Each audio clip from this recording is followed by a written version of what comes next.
Maximilian Max Siedentopf is a Namibian-German artist, designer, publisher and director.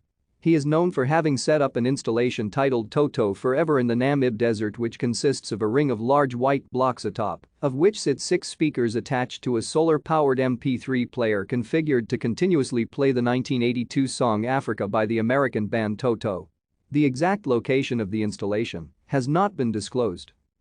Siedentopf grew up in the city of Windhoek in Namibia and continues to work in Berlin, Los Angeles, Amsterdam, and London.